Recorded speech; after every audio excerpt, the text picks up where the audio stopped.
Minha casa não tinha livros. Nasci exatamente numa casa sem livros.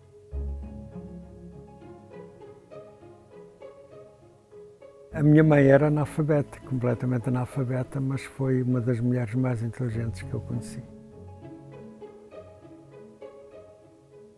O amor é um pássaro azul no alto da madrugada, uma coisa assim, mais ou menos. Um pássaro verde ou um pássaro azul. Que era um póster relativamente grande, com um casal de namorados abraçado, e o PID que levou esse póster, umas horas depois, voltou à livraria, trazia a namorada e disse-me assim: olha, eu sei que você deve ter pelo menos mais um. Eu gostava de o oferecer à minha namorada. Foi muito engraçado. Ter aqui o Zeca Afonso a cantar, que cantou mais do que uma vez. O Carlos Paredes, obviamente. Era enfim, aí sim, era uma forma de... até porque esta sala, esta cave não tinha praticamente nada e, portanto, nós metíamos aqui 150 pessoas com relativa facilidade. Não tinha medo, quer dizer, esse lado que se calhar me vem de ter nascido no campo, nunca tive grandes medos. O 25 de Abril é muito... O Zeca, para aí uma semana antes, tinha vindo para a minha casa, tinha ficado aqui, tinha ficado cá em casa. Por acaso, nessa noite, foi dormir à casa de um amigo meu que trabalhava na livraria e que tinha casa aqui perto. Mas logo de manhã eu telefonei e o Zeca apareceu aqui, logo muito cedo, ainda antes das 9. E depois andámos aí pela Revolução, não é? O pessoal que fez o 25 de Abril provavelmente tinha outros sonhos, não é? Quer dizer, nem tudo correu como...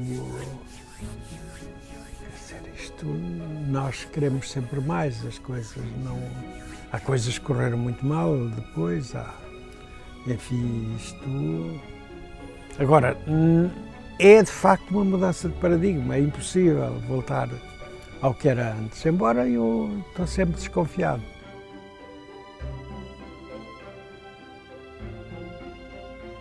Se a pessoa lê, não concebo que seja uma pessoa solitária ou uma solitária.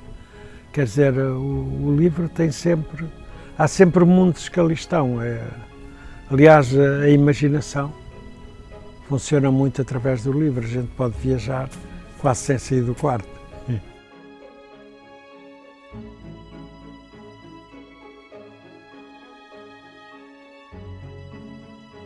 Se eu não fosse um pouco irresponsável, isto nunca tinha nascido.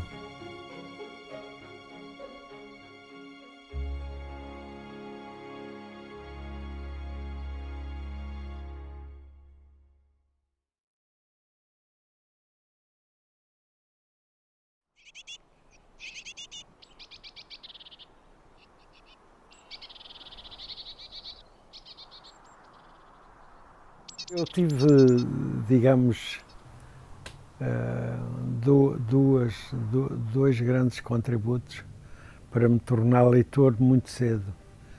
Um deles foi a minha professora primária, a Maria dos Anjos, que realmente foi um anjo que me apareceu naquela altura e que era absolutamente fantástica. E as bibliotecas itinerantes da Gulbenkian, a biblioteca itinerante da Gulbenkian, que penso que mais de 15 em 15 dias visitava a aldeia e eu tornei-me um grande leitor.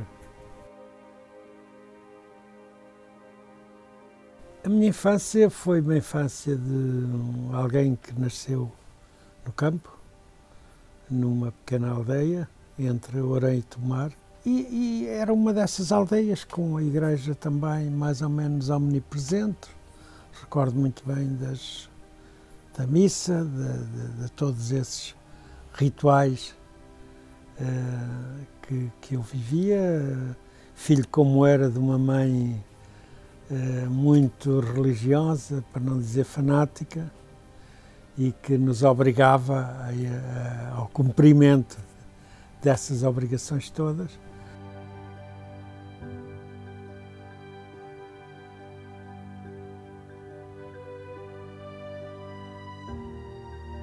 No campo onde eu nasci não se fechavam as portas de casa.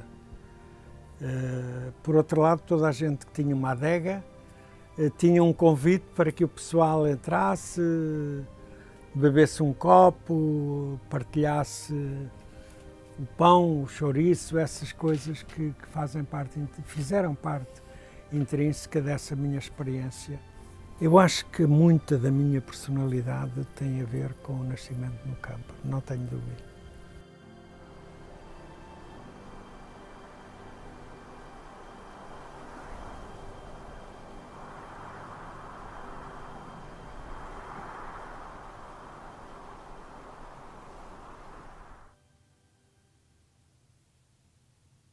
O meu pai, penso que teria feito aquela antiga terceira classe, que era quase um doutoramento. A minha mãe era analfabeta, completamente analfabeta, mas foi uma das mulheres mais inteligentes que eu conheci. Recordo muito bem do meu pai, que era também, para além de homem do campo, era funcionário da CP, trabalhava nas obras, na via obras da CP, e só me recordo da história do Humberto Delgado e dele-me dizer que ia votar no Humberto Delgado, porque havia um administrador, creio que da CP, ao tempo, ou o homem que controlava a CP, que era um tal Mário Figueiredo, um salazarista, que dizia que aumentar os ferroviários é aumentar o comunismo. Isto recordo muito bem do meu pai falar disto. Eu acho que as minhas convicções vêm desde muito pequeno. É a história de passar a vida a fazer perguntas, desde muito novo. A minha mãe era uma pessoa muito inteligente, quer dizer, e tinha uma coisa extraordinária. Ela era extremamente severa e crítica com os filhos, mas também incapaz de permitir que alguém tocasse nas suas crias. Quer dizer, ela defendia perante o exterior. No interior ela podia atacar, ser exigente, etc. Mas perante o exterior era uma guardiã brutal dos seus filhos. Ficam momentos, como tudo na vida. Quer dizer, o meu pai no campo, o trabalho da vinha, o fazer o sulfato para a vinha, quando eu lhe levava a comida, o almoço. Fica um pouco desses momentos da minha mãe. Evidentemente me recordo mais das coisas horríveis.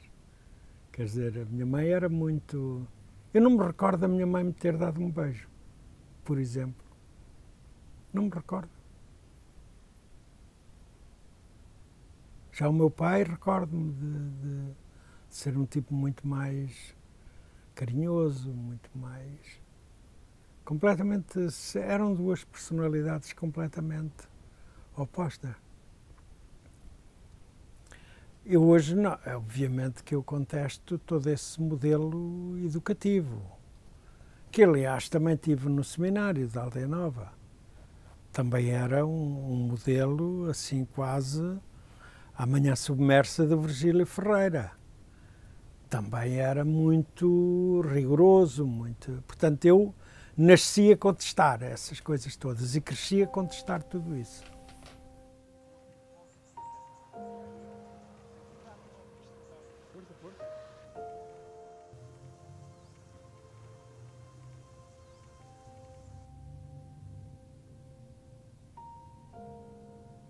Apesar de tudo, aproveita os dias. Lembra-te que há um tempo para povoar a casa e um tempo para partir sem regresso. Um tempo para sorveres o sol e um tempo para desceres aos frios corredores da eternidade. Há a festa e o regresso da festa. Não dês ouvidos àqueles que te pregam a renúncia. Vai pela estrada que leva às coisas simples e evita os grandes horizontes. Estende apenas o braço e alcançarás o fruto, não busques na longura da distância. Tudo é aqui e agora. Não te afastes do coração. Olha esta flor escondida entre pedras. Escuta a pequena ave no breve cair do dia. Sorva gota a gota cada momento do tempo. Que vale mais, mortificar o corpo ou deixar que ele se embriague de luz, de alegria e dança? E deixa que o vinho abrasa as tuas veias e te incendeie o coração. Se puderes, não bebas só uma taça, nem duas, mas afoga a tua alma, frágil bambu, numa ânfora rotunda. Quem disse que Pan morreu e a sua flauta está muda para sempre? Olha a nudez das bacantes, escuta os ditirambos que inebriam o coração. O cortejo das mulheres coroadas de Hera diz-te que a vida é uma amarga taça de alegria. Bebe, bebe, cerrando os olhos de prazer até à última gota. Cobre a realidade com um véu de ilusão e canta. Olha que o barqueiro Caronte já espreita na margem e um fundo choro ouve-se nascer das águas. Ninguém regressa da última viagem. Entanto, respira o perfume das indomadas flores e usufrui da luz que por um tempo breve te é dada. As aves retardatárias buscando abrigo dizem-te que pode ser a última vez que te despedes da tarde. Nunca te esqueças, o excesso é não sentir. É uma passagem desse meu... Tens aí... Tiveste O José Ribeiro, aí no final dos anos 50, penso, em Aldeia Nova, no seminário, e ele andava mais adiantado já, ele andaria aí talvez pelo terceiro ano quando eu entrei no primeiro. E ele era daqui, de Alboritel, com mais alguns colegas, e como eu era de Abrantes, ficámos assim um pouco próximos, porque eu era miúdito e ele protegia-me dos outros. Eu recordo-me que no seminário, eu frequentei o seminário dos dominicanos, aliás no mesmo concelho a que eu pertenço, também numa aldeia, que é a aldeia da Aldeia Nova, aquele grande casarão que ainda lá está, e que contribui decisivamente, com mais 2 ou 3 amigos que frequentavam o seminário, para fazer um jornal clandestino lá dentro, escrito à mão, por nós, várias cópias, e que se chamava O Pólvora. E pelo próprio título se vê que a contestação era uma contestação, quer dizer, depois transformada evidentemente num pensamento sobre o país e sobre a política, mas também sobre as injustiças que nós vivíamos, sobre aquele método bastante repressivo, que aliás é muito bem retratado pelo Virgílio Ferreira na Manhã Submersa, com a própria batina, ou os bibos, ou não sei o quê, aquele horror de filas para o pequeno almoço, filas para o almoço, filas para a oração, filas para não sei o quê, e de facto eu já aí desenvolvi muito a minha vocação de contestatário. Marcou sempre os que por ali estiveram com ele como líder. Ele era um líder e um ativista. Se ele não fosse o indivíduo que se impusesse também pelo seu valor, ele não tinha sobrevivido ali muito tempo.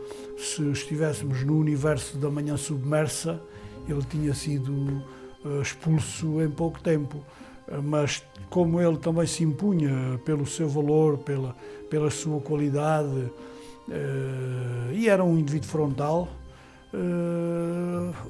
aguentou-se sem enfrentar a expulsão, o que aconteceu a muitos dos colegas nossos. Quando nós tínhamos uma academia literária a funcionar em que o pessoal se juntava e líamos poesia, e, enfim, fazíamos esse tipo, quase essas tertúlias. E a certa altura o diretor da altura indicou-me a mim e mais um outro padre, o Francolino Gonçalves, que aliás faleceu há pouco tempo e que é um dos grandes especialistas mundiais, era um dos grandes especialistas mundiais da Bíblia, que teve pai 40 anos na Escola Bíblica de Jerusalém. E eu, Francolino, e era um outro que eu não me recordo agora, fomos nomeados para a direção da Academia Literária. E então lá me coube a tarefa de informar, na presença de todos os alunos, de informar o diretor que nós não aceitávamos a indicação que, em nosso entender, devia haver eleições pelos alunos e não designação por parte da direção do seminário. E lá, e assim foi, houve a tal votação a seguir e os alunos escolheram-nos na mesma, os que estavam indicados. Houve assim umas cenas curiosas nesse meu percurso. Na altura então em que o Zé Ribeiro por lá passou, havia um clima de algum autoritarismo, mas devido ao diretor, que era um homem, pronto, a formação dele não dava para mais, era um bom homem, mas conservador, muito conservador. E o Zé Ribeiro estava sempre na linha de contestação ao diretor. Penso que terei chegado lá também por aquilo que eu via. Quer dizer, eu não me queixo muito, mas recordo-me de ir para a escola descalço. E isso marca, obviamente, isso leva-nos a uma consciência muito aguda da injustiça e desse tipo de coisas. Mas também os livros.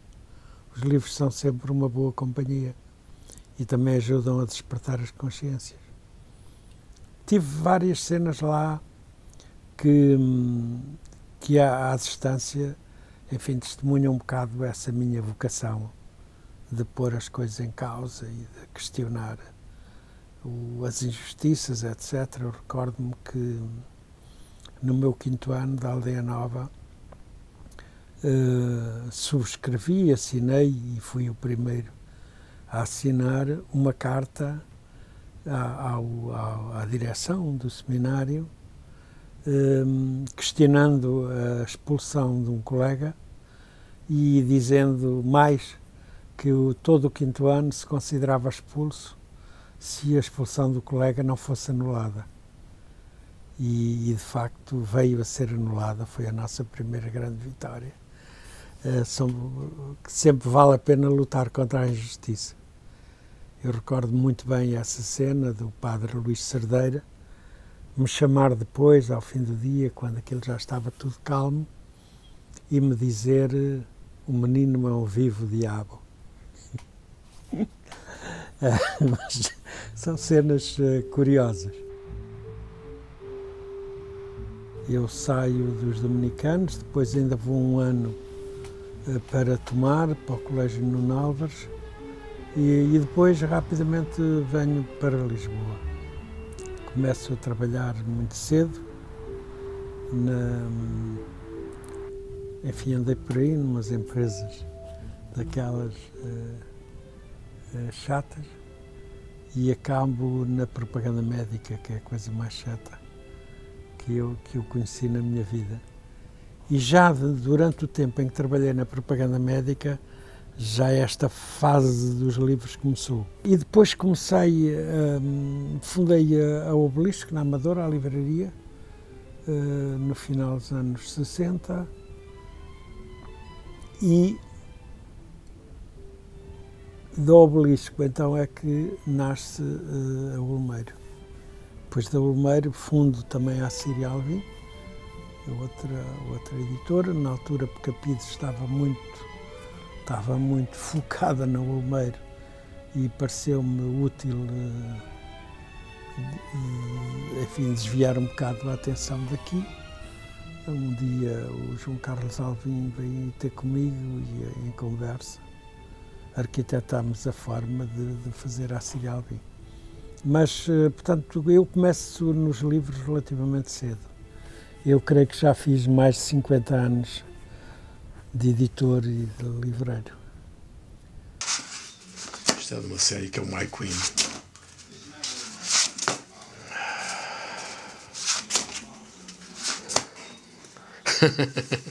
É pá, é impossível.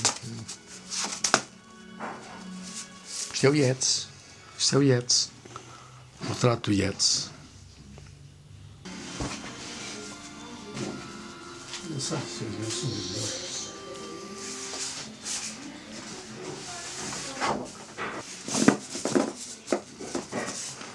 uma imensidão de coisas, pá.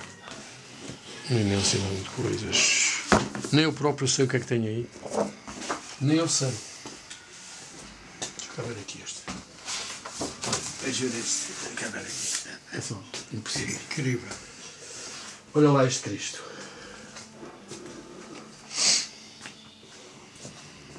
Este Cristo é incrível. Por acaso tive pronto, foi um momento de inspiração. Pá, milhares de coisas, milhares, inéditas. A agressão à inocência dos povos. Uma aldeia qualquer, mas estão ali os aviões de guerra por cima. Porquê? Absurdo. Absurdo completo. Existiu. Era um pontão que existia em Chabregas, na praia de Chabregas, que era uma praia dos pobres, não havia praia nenhuma, era lodo. E está aqui um clipper da Panamérica, porque naquela altura ainda havia clippers da Panamérica que amaravam ali no Tejo. Está aqui um clipperzinho e os putos a tirarem-se para a água. Olha, isto é uma transfiguração do Escher. Eu fiz uma série de retratos do Escher com base num retrato que existe dele, já morreu, não o conheci, mas com várias variantes. Aqui é apenas pôr em coisa, os olhos estão verdes, mas há com os olhos não sei de que cor, há uma série de variantes. Olha, isto foram trabalhos que eu tive ontem aqui a colar, olha, quer ver? Olha, isto é uma homenagem ao desintegracionismo. Está ali. Aos demais poetas, olha, homenagem ao poeta Armando Ventura Ferreira e aos demais poetas desintegracionistas. Está aqui cristalizado o desintegracionismo. Está aqui a escrita, está aqui a natureza e está aqui o homem cósmico.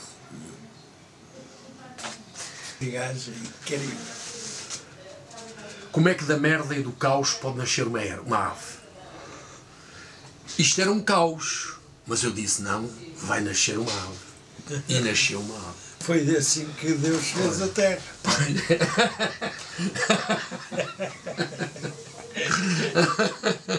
É para como caraças. Agora atenção, isto é pintura muito séria. O José Nunes Ribeiro é um homem que é um exemplo muito grande de probidade intelectual e de humanidade.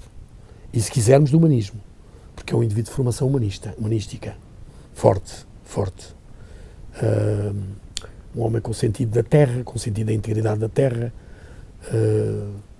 que nunca vi nele um live de fanatismo. Muito generoso. Que enfrentou precocemente os grandes desafios da sobrevivência num país em que a apetência pelas coisas culturais nem sempre eram as mais evidentes, não é? E ele teve a coragem de assumir uma atividade como editor, acolhendo na sua casa vários nomes que foram depois mais tarde que se tornaram nomes decisivos. Sempre teve a casa aberta para editar grandes autores. Estou a lembrar-me, por exemplo, do Agostinho da Silva, mas quase toda a gente daqueles anos 70 passaram por ali, não é? Portanto, ele teve uma ação notável como editor, mas também como mobilizador da opinião pública, porque fazia na Olmeira aconteceram muitas coisas, desde recitais de poesia, conferências, tudo isso aconteceu na Olmeiro. A Olmeiro é uma editora carismática, não é? Tem esse carisma. E quem está por trás disso tudo é o Zé Antunes Ribeiro, que em termos culturais foi um ativista realmente, sem dúvida nenhuma. Que é onde eu sou feroz. Onde eu sou feroz. Feroz sem ser feroz. Queres ver o meu grito? Queres ver o meu grito? Era um caplagiei o Eduardo Nunca. Mas vais ver uma pintura que está aqui que ninguém suporta, porque não pode suportar, porque é demasiado realista. É hiperrealista. Esta já teve resposta. Oi. Mas claro que isto não é para vender, nem para dar, nem para nada. Isto faz parte da minha vida. Aqui tens o meu grito.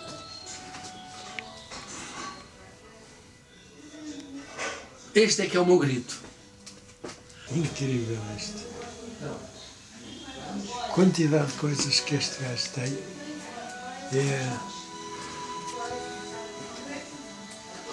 The Vixen is barely recognizable. Having lost nearly all traces of her. On the 10 in the litter, only 6 have survived. They've grown strong and healthy, but they're hungry.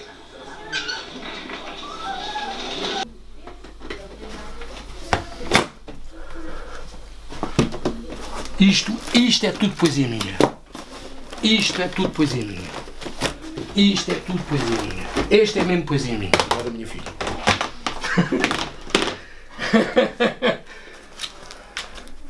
Aqui é que está tudo. Eu próprio estou a desfolhar isto, não sei o que é que tenho ou o que é que não tenho. Olha o Torga. Olha, aqui está um desenho inédito do Torga. Um retrato do Torga livre, feito por mim. Olha como eu era, caraças. Miguel Torga.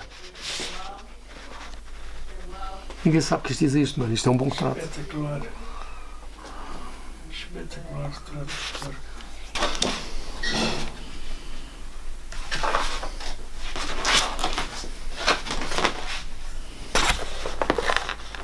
Esta é a abominação total e absoluta e definitiva.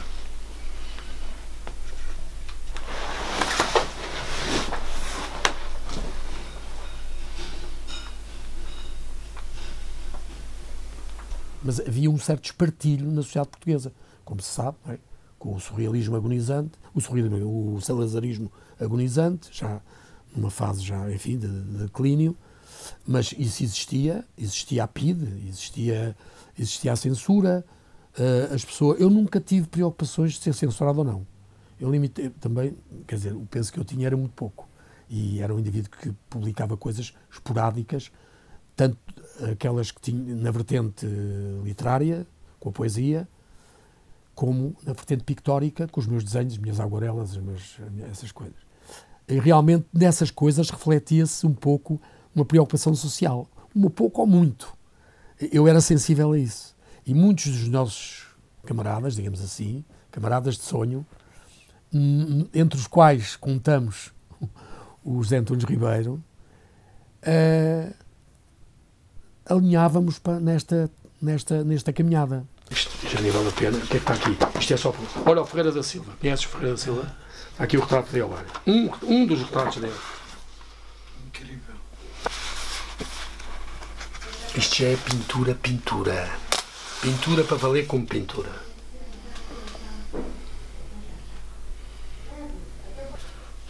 É outra versão.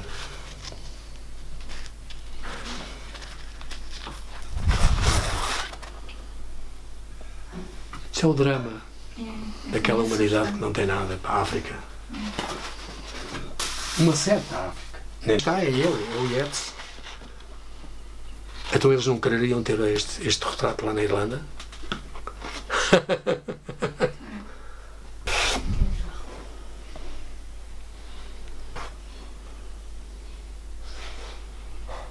Grande Giacometti, foda-se pá. Que é grande Giacometti.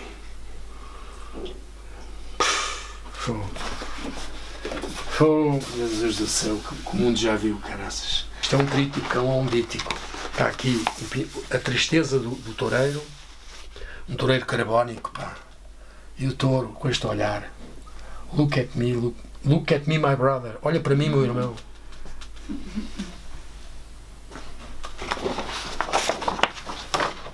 Tenho quase a certeza que nunca ninguém foi tão feroz cá na pintura portuguesa a dizer mal dos toureiros e da tourada como eu, pá.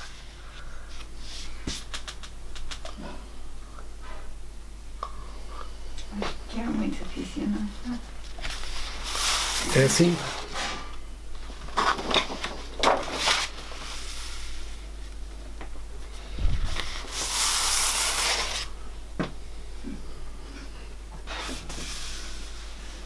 Um autorretrato meu, noutros tempos.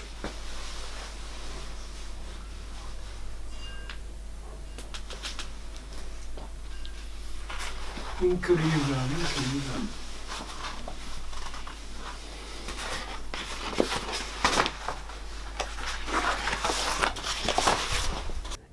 O Meiro é um centro de convergência. Um dos valores que nós podemos encontrar na existência de uma editora como a Olmeiro é que ela se tornou como um elemento catalisador da convergência das pessoas. Estabeleceu-se ali muito diálogo. Aliás, o José Antunes Ribeiro é um homem de diálogo, de grande afetividade. Portanto, é isso. Eu vim morar aí por volta de 68 e eu penso que a livraria abriu em 69. Isto era a parte nova de Lisboa. Era naquela altura para onde vinham morar as pessoas relativamente jovens. Eu naquela altura tinha-me formado há pouco tempo e vim morar para esta rua. Lisboa era uma cidade onde as pessoas se sentiam relativamente isoladas porque não podia haver reuniões, porque a gente não se encontrava, porque tudo era proibido, era por uma série de coisas que nós não podíamos fazer.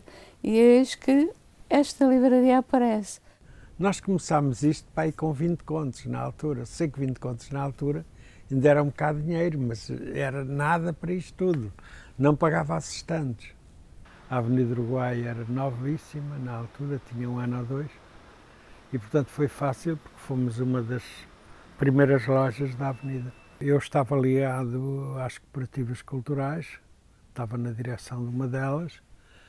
E as cooperativas culturais, no tempo do Estado Novo, eram uma forma de resistência cultural. E não só. Aqui nesta sala que está a ver, eu ouvi pela primeira vez o Zeca Afonso. Pela primeira vez e várias vezes. Porque o Zé e a Lúcia organizavam aqui pequenas sessões de ordem cultural em que convidavam as pessoas da zona. E, portanto, tivemos a oportunidade de conhecer gente que não podiam ir a outros sítios. Ouvi aqui também o Padre Fanhais, também veio cá noutras sessões. Houve aqui exposições de pintura. Pronto, ouvir o Paredes e depois poder falar com o Paredes e ouvir o Zeca Afonso, poder falar com eles, poder saber o que é que eles pensavam das suas ideias, das suas vidas, das coisas que conheceram.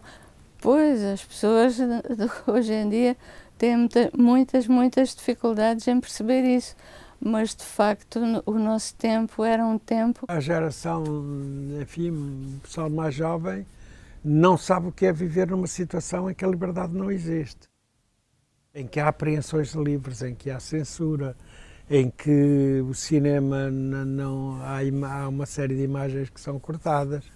Viemos para Lisboa e então tudo isto era nesta grande expansão onde não havia conhecidos, onde as pessoas que se dessem umas com as outras poderiam eventualmente ser suspeitas.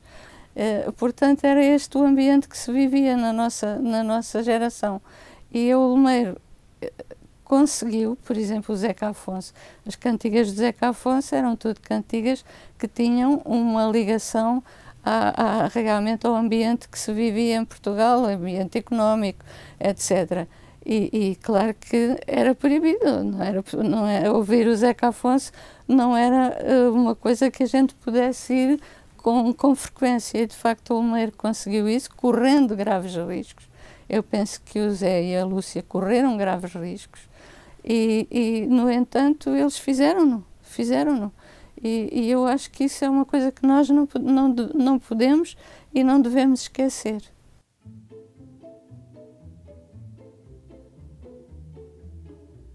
A PIDE fez uma grande propaganda do Bolmeiro, porque quando passava pelas outras livrarias, etc., perguntava se tinham livros que o Bolmeiro tinha distribuído, etc. Portanto, o Bolmeiro acabou por enfim, beneficiar bastante dessa propaganda, a menos que estivéssemos dispostos a ficar sem todos os livros, tínhamos que arranjar formas de guardar alguns, de os ter de forma protegida. Então utilizámos as mais diversas formas, o balcão com outros por cima, o aquecedor do gás, que era uma coisa grande, levava muitos livros e tal, e tínhamos um escritório ao lado, e nesse escritório, onde também funcionava um pequeno armazém, arranjámos enfim, uma forma engraçada. Foi uma porta falsa atrás de uma estante, portanto, entrando lá para esse espaço estava então imensa quantidade de livros. Aí a PIDE nunca chegou. Aliás, nunca chegou a esse escritório. Quando eles fizeram intervenções do tipo de apreender 3.000 livros de uma única vez, isso significa uma intervenção para acabar com a livraria. Quer dizer, já não é a história de apreender um livro que está em alta apreensão ou de que eles passam auto. Nesses casos não passavam sequer autos de apreensão. Era a decisão do PIDE que dizia este. E noutras alturas eram edições inteiras da Bolmeiro. Depois também havia uma outra circunstância, como disse, eu era do Tempo e o Modo, o Alçada Batista era o diretor, meu amigo, e a Lúcia normalmente telefonava-lhe quando a PIDE me levava. O Alçada era amigo do professor Marcelo Caetano, e o Alçada, nessas ocasiões, telefonava para o professor Marcelo Caetano a dizer que a PIDE tinha levado um amigo e tal, livreiro, essas coisas. E os PIDEs, essa coisa também lhes fazia grande confusão.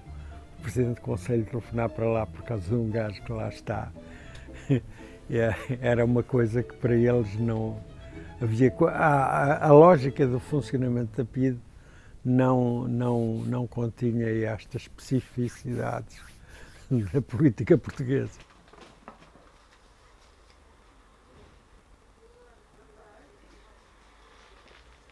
Eu normalmente afastava, era para não haver conflito, porque eu tinha mais lata para fazer o ninho. Olha, tem cá este, dava uma lista para as mãos, e eu dizia, opá, vai tomar um café, vai dar uma volta, porque eu fico aqui quase. Sempre podia fazer batata.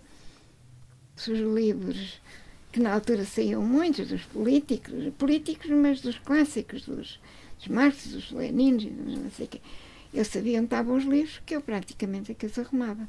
Ora, se eu sabia onde estavam, eu, de forma traiçoeira mesmo, e era o que eles mereciam, eu levava-os para o sítio oposto disto. E na altura não tinha tantos livros, eram mais organizados e não sei o quê. Mas eu conseguia transportá-los exatamente para o sítio que eu não queria que eles detectassem que estavam ali os livros de política. Havia um PIDE que morava aqui perto, aqui em Benfica também, que passava com frequência aqui, e que um belo dia chamou-me aqui à porta e diz-me assim: tenha cuidado que você tem aqui alguns vizinhos que não são de confiança. Alguns telefonam lá para a PIDE a dizer o que está na montra.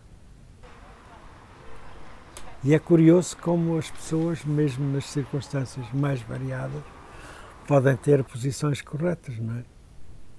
E eles respeitavam-nos, é curioso. E às vezes diziam, por exemplo, chegaram a telefonar a dizer, olha, preparem-se que nós vamos fazer aí uma visita. Que eram sempre os mesmos, mais coisa, menos coisa. Como quem diz, quando? Ai, muito afetivo, muito querido. Muito, mas muito... Ai, como é que era? Eu e a mulher dele éramos amigas íntimas mesmo. A Zélia. Pronto, amigas mesmo. E o Zeca, muitas vezes, até porque ele necessitava de pó deste... Não era bem assim, porque era tudo mais ou menos livres e mais organizado. Mas ele só podia ficar num sítio onde houvesse livros. Portanto, ele dormia na minha casa. Ele vinha para aqui e dizia, ei, pá, vocês têm aqui... Ei, eu queria isto. Ai, eu gostava de ter aquilo. Claro que ele não queria ter, ele queria ler. E, sobretudo, era um homem... gostei muito de o conhecer. Apesar de fosse um bocado nervosinho. E o Zeca, muitas vezes, na vésperas dos dias em que, eventualmente, ia haver manifestações ou ia haver, seja o que for, o Zeca refugiava-se na minha casa. E eu dizia assim, olha que bem que escolhes. É giro essa. Olha, aqui não, por causa da livraria. Não é? Porque a casa nunca foram. Eu, enquanto editor, a única coisa que... O meu único contributo é para o debate de ideias, para que as pessoas possam ler o livro, julgá-lo e terem a sua opinião. O livro não é mais do que isso, o livro também não é nenhuma coisa que não se possa pôr em causa. O livro é esse instrumento apenas para o debate de ideias. E era isto, a única coisa que eu queria. Nós nascemos num período em que o país vivia uma ditadura. Portanto, e aí eu creio que o trabalho da livraria, o trabalho do Espaço Lumeiro, o trabalho que realizámos, fez as coisas avançarem.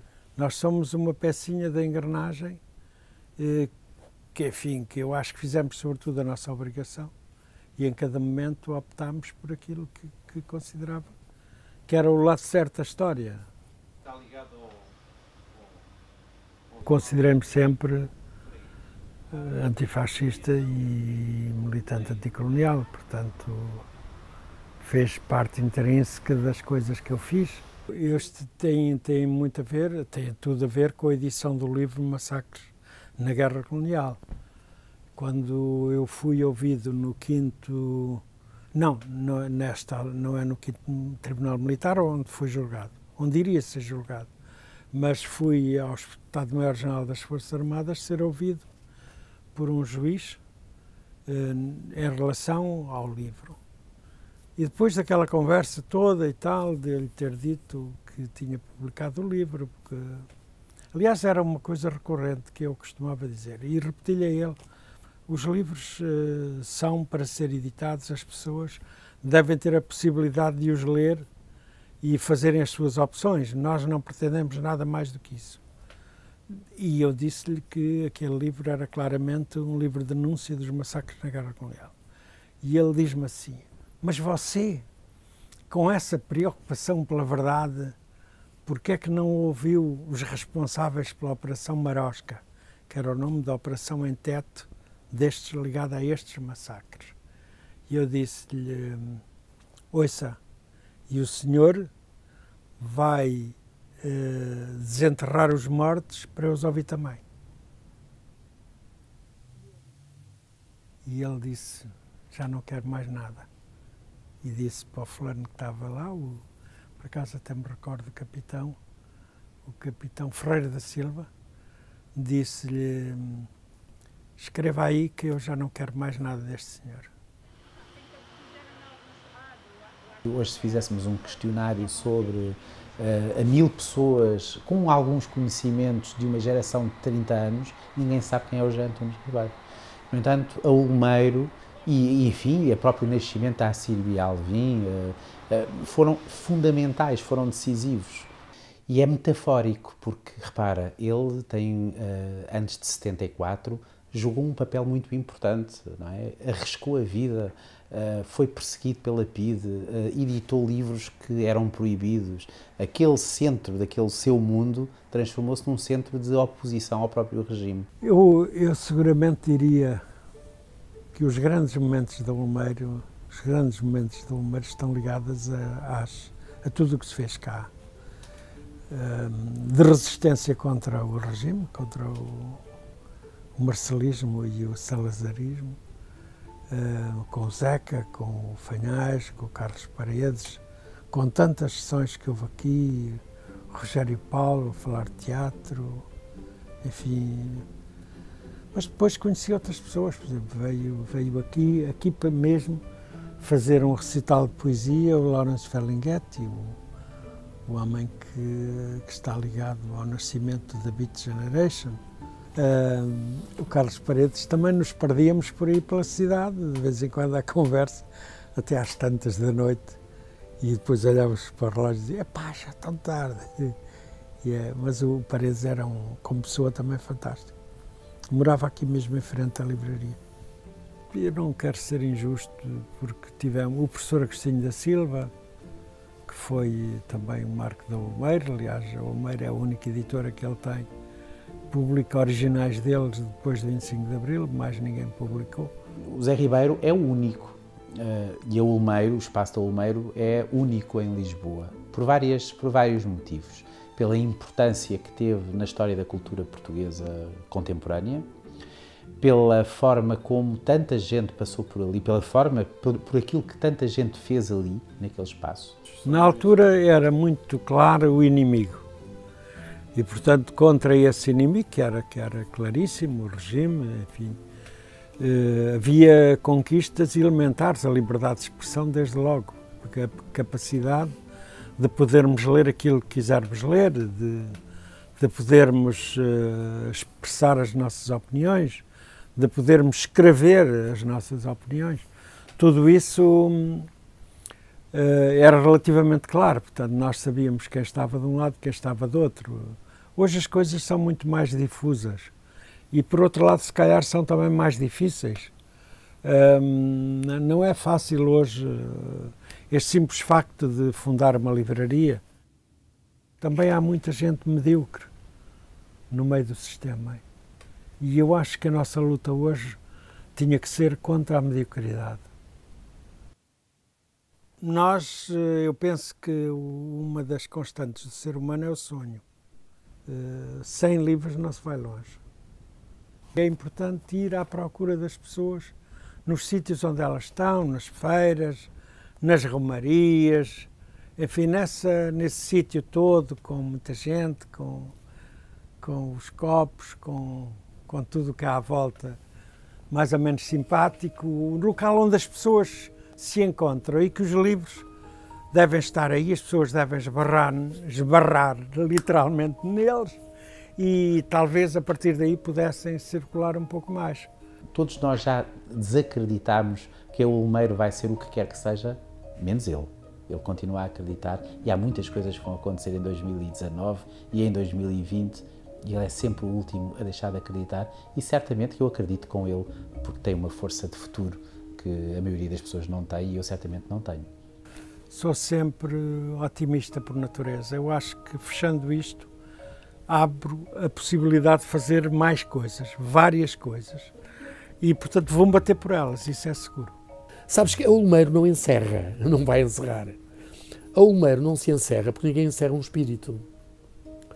A Olmeiro conseguiu criar um espírito, que é o espírito Olmeiro, que é um espírito de fraternidade e de diálogo, de grande informalidade. Esse espírito não morreu.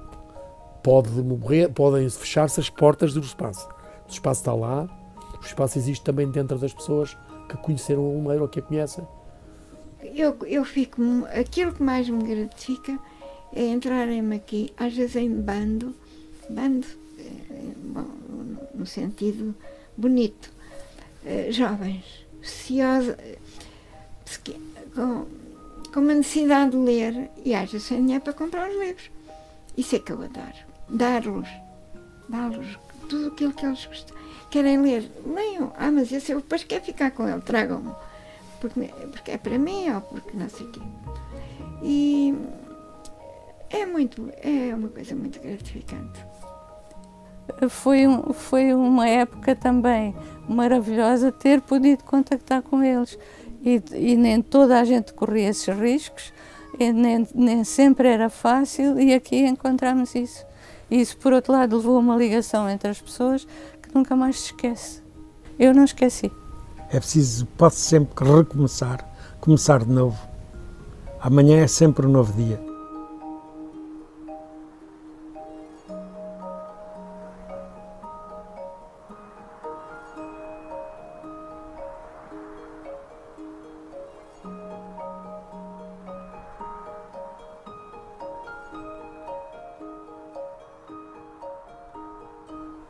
Eu costumo dizer, a luta continua, mas a vitória não é certa.